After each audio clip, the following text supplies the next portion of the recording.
a closet with old CDs, past lives in boxes. Music absorbed till it seeped from my skin.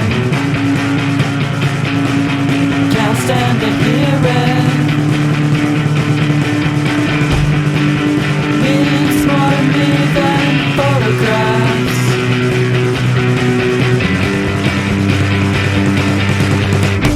Pictures of backyard and northern sunsets are all that exist in my mind. Freshly cut lines and daytime sprinklers, spider webs on a gray wooden fence. I remember the comedian.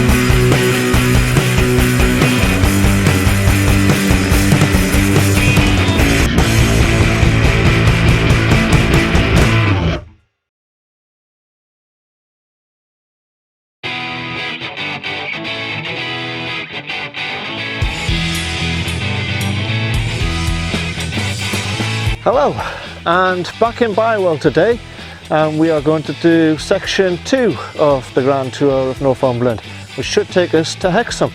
Behind me is the entrance to Bywell Hall. They do a number of open days over the summer months, from July to September. The tours cost £6 and you must bring photographic ID. Unfortunately, you're not allowed to take any photography while you're doing the tour. However, Allendale Estates have given me permission to use some of their stock photos. Bit of further information about Bywell Castle, which I forgot to mention on the last video. Bywell Castle was built around 1430 for Ralph Neville, the second Earl of Westmoreland. Also, a bit of a correction from the last video. Bywell Hall was not built by Thomas Beaumont. Thomas Beaumont built Bywell Bridge, or the bridge was built on behalf of Thomas Beaumont, but the hall was built on behalf of William Fenwick in 1760, and then later Thomas Beaumont bought the hall in the early 19th century. The hall is currently the home of Wentworth Beaumont, the 4th Viscount of Allendale. Once a year, this area becomes the home of the Northumberland County Show.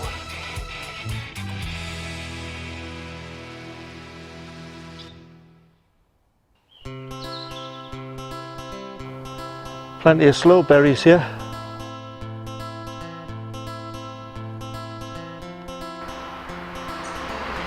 Above us here is the A68.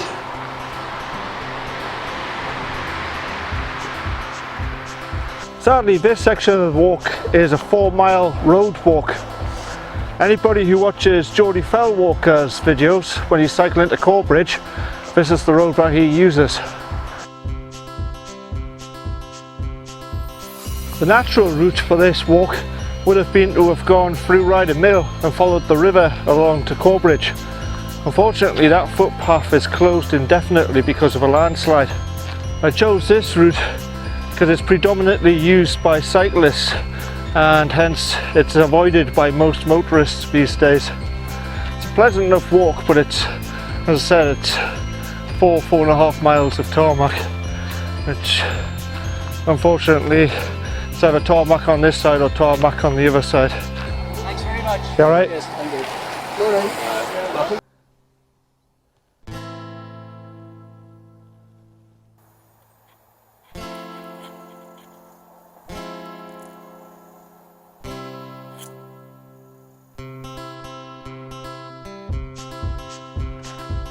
Our first view of Hexham in the distance. I'm not sure this camera will pick it up, but Eggers is over there with the steam bellowing out.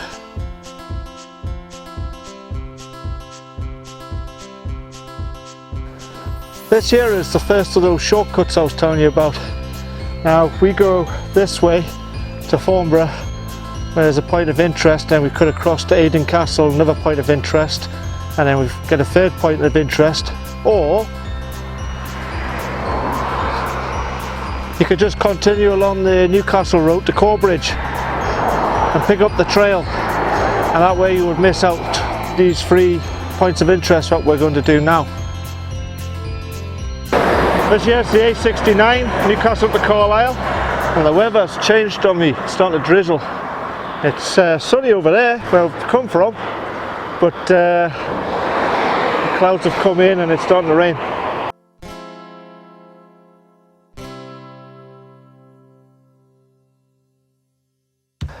Behind me is Thornborough Lime Kiln. It was built in the early 19th century and the lime was used for agricultural fertiliser. It's very well preserved. Let's go and have a closer look. A bit overgrown down there, but we'll have a look.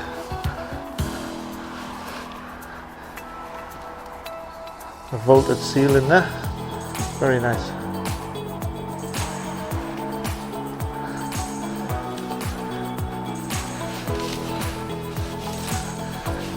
There we go. You can see where the fires were put at the end. And what we've done is take the oxygen out of the limestone.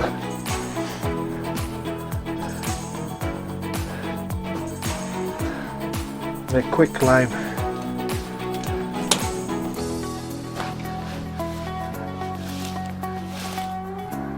I don't think I'll bother with the last one.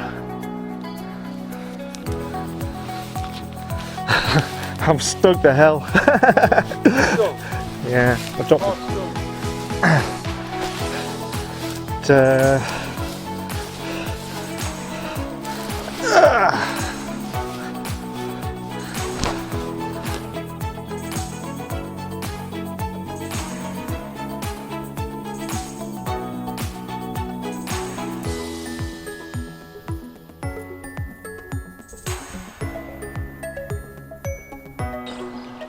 Hey, we found some trail magic in the UK.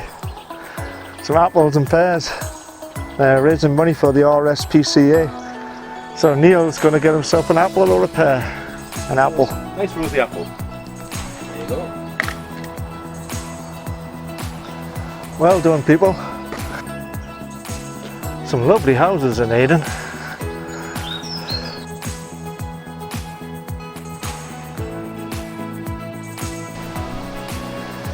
Sadly, this sign's true. There's cars with calves on the path. It's going to be fun. These calves are not bothered. We'll give them a wide berth any case just to be on the safe side. But yeah, they're probably used to people, unlike the ones in the Cheviots.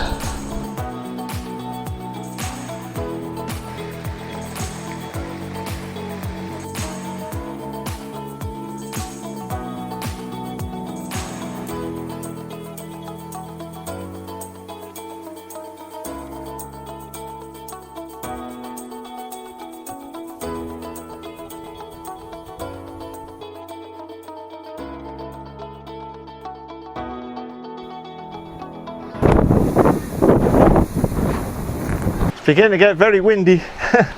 Aden Castle's behind me. It was built by Robert de Remise in the late 13th century. The house was given permission to be fortified by Edward I in the early 14th century.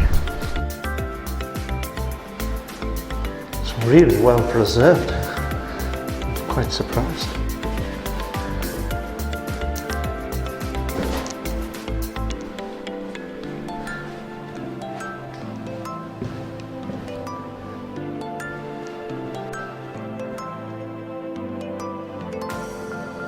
This here would have been the bathroom or the latrine. The waste would have gone down there. The castle was captured by the Scots in 1315 and again in 1346. In the 17th century it had been converted into a farm. It's said in the 1930s 2 children died here in a fire, and this area where I'm stood now is supposedly haunted by those children, if you believe in ghost stories. This is a great little castle. You can even get onto the battlements. Up to now I've seen nowhere where I'm not allowed to go. Great. I can strongly recommend visiting here. This side of the castle is very well defended, with this huge ravine down there.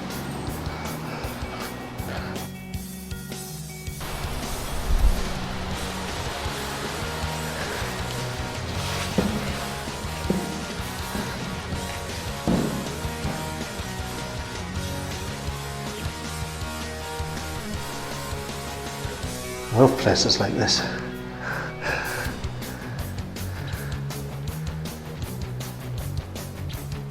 It's starting to rain again. It's been a very mixed bag of weather today. Wind, no wind, sun, rain. So that was Aidan Castle. That was absolutely brilliant. Well worth the entrance fee. I would rate that 8 or 9 out of 10. I would give it 10 out of 10 if it was bigger. But yeah, it was really good. Plus we got to do the free samples again of the gins and the wines. Unfortunately, Neil decided to spend his entrance fee on a cup of coffee instead, so he didn't actually have a look around. What have you got to say for yourself, Neil? I'm a cultural person. I like my coffee and my chocolate bar. This section of the walk's really nice. There's a gate over there to the farm footpath apparently, but we don't go that way, we go this way. Oh, across the streams. There's no bull. Might be some sheep with lambs though.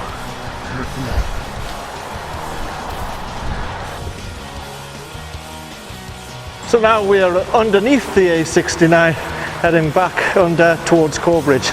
But before we go to Corbridge, we've got something else to see.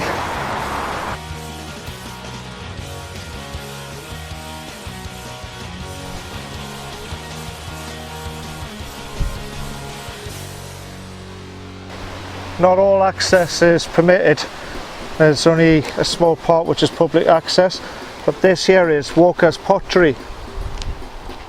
The bottle kilns are the earliest part of the site. They date from 1840 when it opened, and there were 2 further kilns added at a later date, a horizontal kiln and a circular downdraft kiln.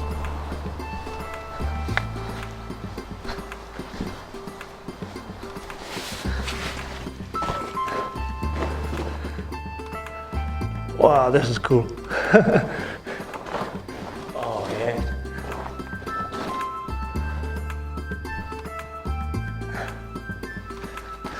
Quite alien, isn't it? Yeah. The kilns were originally used for producing earthenware like plates and what have you, but then later they switched to producing bricks and pipes, tiles and animal troughs.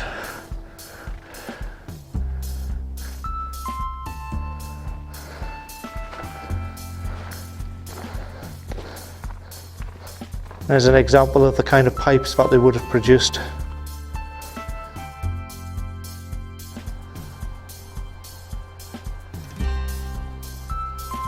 There's an example of the bricks that they used to make, stamped with Walker Corbridge. The chimney was part of the downdraft kiln.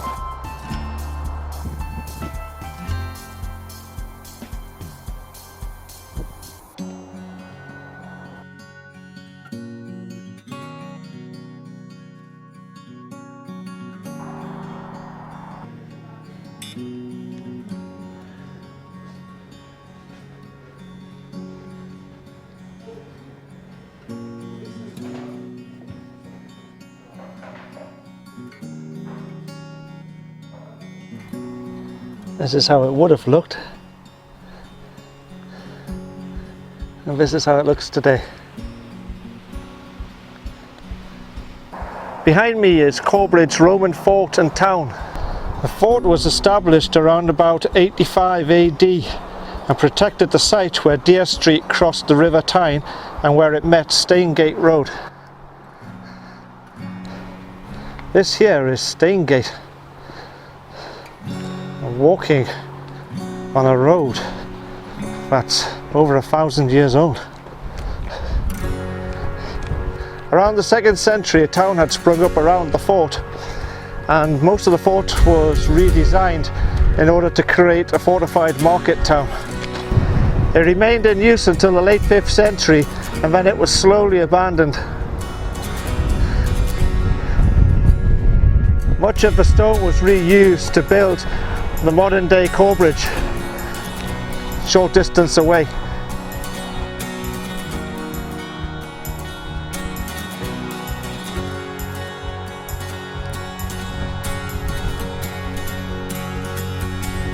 The museum's very impressive, but at a £7.60 entrance fee, it's a little expensive.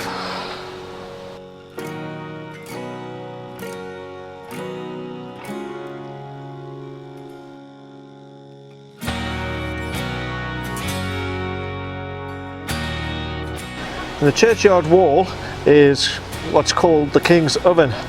It's a communal oven, first mentioned in 1310 and continued to be used until the 19th century. And Neil thinks I just copied that plaque. He did! He did! I didn't, I copied something else off Reread you. the order of the words. Somebody else copied that plaque on the internet, because that's where I got my research from. Behind me is St Andrew's Church in Corbridge. There's been a church on this site since at least 786 AD. The current church dates between the 11th and 13th centuries, but has had many alterations as a result of Scottish raids. Only the tower having fully survived burnings by Wallace, the Bruce and King David II.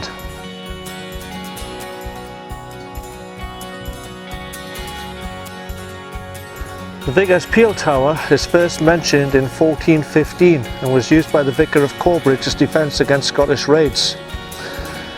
It was abandoned about 17th or 18th century but restored by the Duke of Northumberland. Today it's a micro pub with a fine selection of local beers and gins.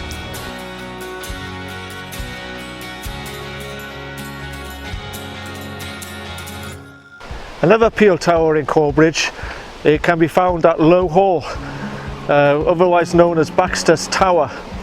The tower was built in the 15th century, although parts of the building date to the 13th century, making it one of the oldest buildings in Corbridge. This here is Corbridge Bridge. The current bridge was built in 1674 and it was the only bridge to survive the floods of 1771. During the most recent flood, when the river burst its banks, the water was almost as high as the tops of the arches. So on this section of the walk we've got a nice little river walk.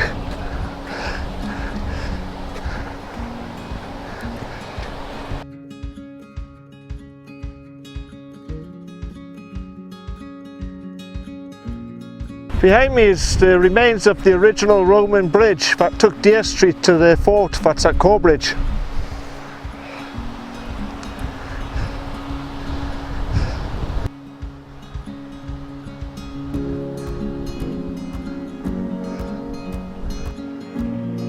Yeah, we have to cross the railway again. Look both ways.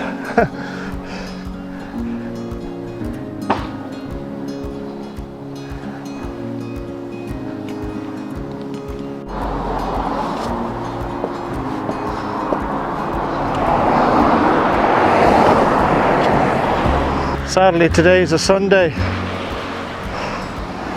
so we're not going to be able to visit the Psychic Garden, but we are still heading in that direction. The Psychic Garden is £4 to enter, contains over 500 medicinal plants.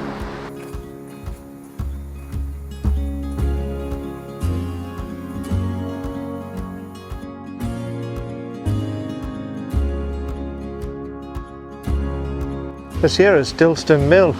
Unfortunately I don't have a lot on the history of the place. You won't pick it up on my camera, but just through those trees there you can just make out Dillston Castle. The castle was built by William Caxton in the 15th century.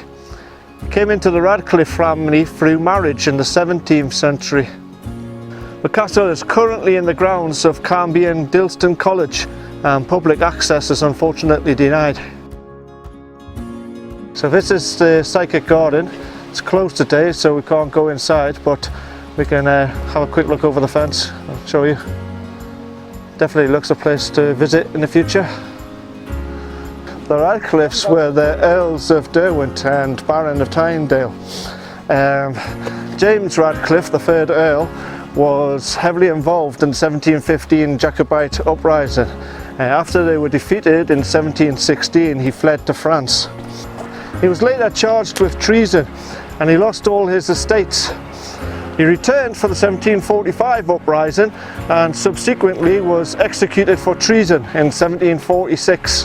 When you get to the Dilston Scout campsite, it's easy to miss the footpath. Footpath goes on this side of the cottage.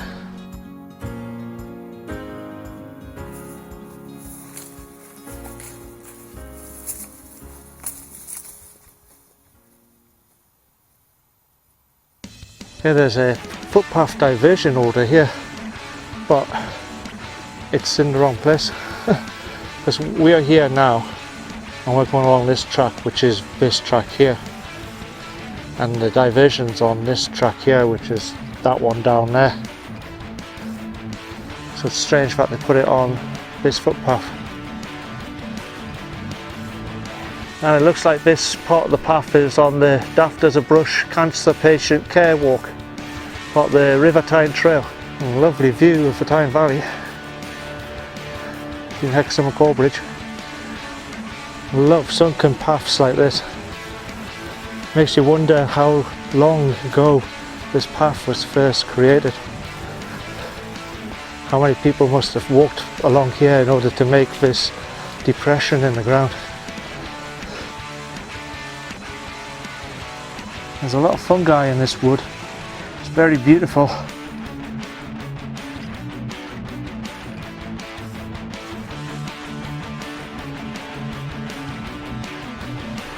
What a gorgeous place this is. Beautiful.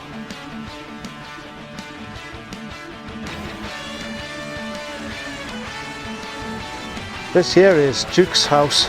It was built in 1875 by Frank Laws for the Backhouse family of Quaker bankers. It was later expanded in 1920.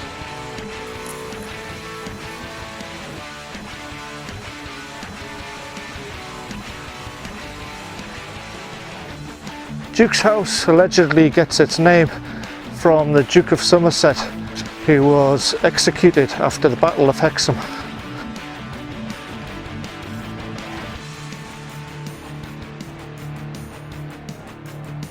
And welcome to Hexham. This here is East Burn. It's Northumberland National Park headquarters. So this marks the end of section 2 of the walk, and we'll pick up again in Hexham for stage 3. So Neil, what did you think of it? Brilliant. I really enjoyed this section. I know we've only done 2 at the moment, but section 2 has been a real highlight, and I hope even if the rest of them are just half as good as this, be awesome walk. So I recommend it to anyone. I was really impressed with this section actually. This is the first time I've been on this walk, and it was really good. I really enjoyed it.